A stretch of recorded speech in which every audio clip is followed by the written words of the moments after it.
What are the declensions in Attic Greek? Imagine trying to speak a language that changes the shape of its words depending on how you use them. That's what declensions do in Attic Greek, the dialect of ancient Athens.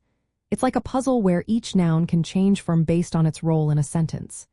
These changes are called declensions, and they help us understand who is doing what, to whom, and where. Attic Greek has three main groups of nouns called declensions. Each group has its own pattern of endings, making it easier to identify the role of a noun just by how it looks. The first declension mostly includes feminine nouns, but some masculine nouns are part of it too. Feminine nouns often end in eta or in the nominative singular, which is the form used for the subject of a sentence. For example, the word for land or country is chiomegaro alpha, pronounced chora, and it ends in a. Masculine nouns in this group usually end in s or as, like nu alpha upsilon tau eta sigma, meaning sailor.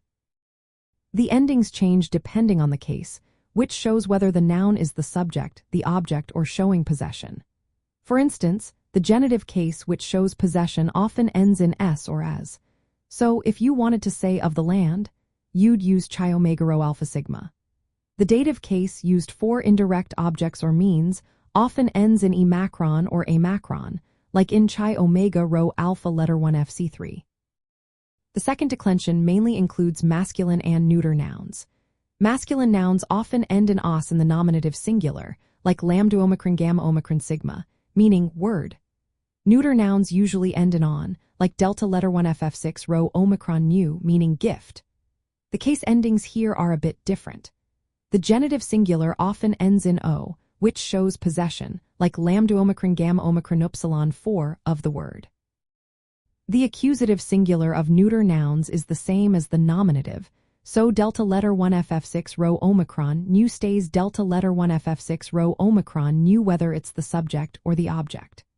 Some nouns in this group contract, especially those ending in eos or oos, shortening to s or un, making pronunciation smoother. The third declension is the most varied and complex. It includes many nouns with different stem endings. You can usually find the stem by looking at the genitive singular form. For example, the word for city is pi omicron lambda iota sigma, and its genitive is pi omicron lambda epsilon omega sigma. The endings change a lot depending on the case and the noun stem. This declension covers many common nouns and requires a bit more attention to detail. In Attic Greek, nouns are declined 4 or 5 cases: nominative, genitive, dative, accusative, and vocative.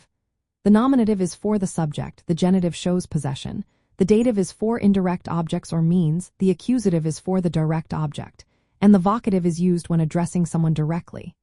Each case has its own endings, which change depending on the declension and number. There is also a dual form, used for exactly 2 items, but it's rare in later Greek. Knowing these declensions can help you recognize how ancient Greeks organized their language.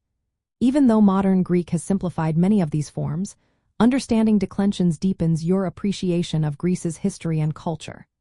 When visiting ancient sites, reading inscriptions, or exploring Greek literature, recognizing these patterns makes the experience richer.